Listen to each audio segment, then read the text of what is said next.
This is the Pigskin Daily History Dispatch, a podcast that covers the anniversaries of American football events throughout history. Your host, Darren Hayes, is podcasting from America's North Shore to bring you the memories of the gridiron, one day at a time. Hello, my football friends. This is Darren Hayes of PigskinDispatch.com. Welcome once again to the Pig Pen, your portal to positive football history, and welcome to the days leading up to the 2024 NFL Divisional Championships. We have the AFC title game, the NFC title game coming up. We have four exciting teams. Four fan bases are energized and just roaring and rip-roaring, ready to go here. And we're going to talk about the histories of each of these franchises because it's kind of a unique situation as none of these four teams had either their original name changed, city changed, or they might have changed leagues. So kind of an interesting array of football history for these four teams. We'll just take a look at each of them with a little snapshot look. And the first one we'll look at is the AFC's number one team, the host of this AFC championship game, the Baltimore Ravens. And they had kind of a unique situation, which many of us have lived through. In 1996, Baltimore was not just a new NFL team for Charm City. It was a culmination of decades-long journey driven by passionate fans and a city's unwavering resilience. Now, this followed a heartbreak in 1984 as the Baltimore Colts had picked up and packed up and moved to Indianapolis, where we know them as now as the Indianapolis Colts.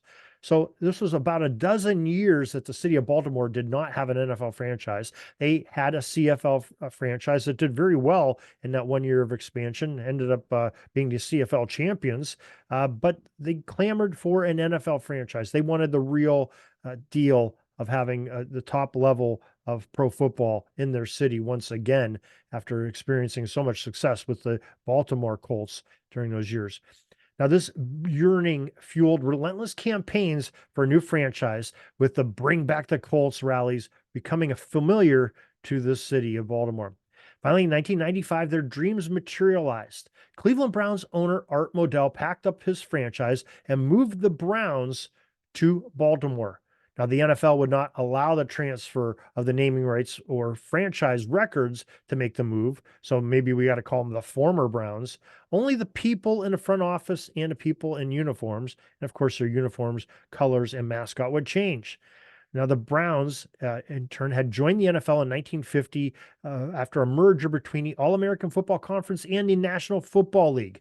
The franchise had won all four of the AAFC conference championships, 1946 to 1949. They had only lost four times during that entire time. Of course, Paul Brown, their head coach, was a major part of that. Now, to some, the NFL awarded Baltimore a fully stocked expansion franchise as the Cleveland Browns name stayed dormant there for a few years till that franchise was reloaded a few short years later. And a local naming contest in Baltimore, by more than 170,000 suggestions that poured in, the Ravens emerged victorious. The name echoed Edgar Allan Poe's famous poem. Poe, of course, was from the Baltimore area, and the city's history of resilience, symbolizing Baltimore's ability to overcome adversity and soar above all challenges, including this one of getting an NFL franchise again. In 2001, the Ravens clinched their first Super Bowl victory in Super Bowl 35, solidifying their place in Baltimore's sporting landscape, and they repeated the championship feat in 2013 at Super Bowl 47. Now, the number one team in the NFC, the San Francisco 49ers, also have an interesting story. We just told you that the Browns were one of the three teams from the AAFC that merged in the NFL. The other two were Baltimore, which had no connection to either the Ravens or the Baltimore Colts or Indianapolis Colts, as we see, and the San Francisco 49ers. Now, the 49ers joined the NFL in 1950 after playing for those 4 years in the AAFC, and they never captured an AAFC title. But of the Browns' four losses, two of them were to the 49ers. So possibly their biggest rival in the AFC of the Browns was this 49ers team. They would finally get their due in the NFL three decades after joining the National Football League. And we had that great run in the 1980s. Their dominance was fueled by legendary figures like quarterback Joe Montana, wide receiver Jerry Rice, and coach Bill Walsh, who implemented an innovative offense of what called the West Coast offense. And these champions captured the hearts of San Francisco fans, creating a dynasty that remains etched in NFL lore. Many call them the decade of the 1980s team, and they definitely showed that because they famously won 5 championships right around that decade. They were winners in 1981 of Super Bowl 16. In 1984, they won Super Bowl 19. 1988, they won Super Bowl 23, and in 1989, Super Bowl 24. 1994, they repeated again, Super Bowl 29. They became the champions of the NFL once again in that Super Bowl. So great run there. They've also lost a couple Super Bowls, 2012 and just a few years ago to the Kansas City Chiefs. We'll talk about in just a moment. Now, the Detroit Lions are a team that everybody's rooting for, and a lot of it has to do with their fine history, what's been going on. Detroit fans, well, you had a lot to celebrate in the past, not so much in the last few decades. The Detroit Lions, similar to the Ravens, were once a different mascot in a different city and state. The Lions started off as the Portsmouth Spartans, an NFL franchise in Portsmouth, Ohio. That franchise was awarded in July 12th of 1930, right in the midst of the Great Depression, as many teams in the NFL were folding and disbanding. The Portsmouth team and their citizens rallied together, put together some money, and bought an NFL franchise, and were quite successful. They ended up playing in the very first NFL night game in 1929, and the Spartans were tricked out of an NFL title in 1932 by a very clever George Halas, who talked them into playing an extra game, which was played in Chicago. The game had bad weather, so had to be moved indoors on a special field with special circumstances, and they couldn't have their quarterback there because he had his day job on the other side of the country, wasn't able to play. So kind of an interesting situation there. But never fear, Lions fans. In 1934, the franchise was sold, and they moved to Detroit and went on to win NFL championships in 1935, again in 52, 53, and 1957 as the Detroit Lions. As of 2023, the Lions have never played in a Super Bowl game.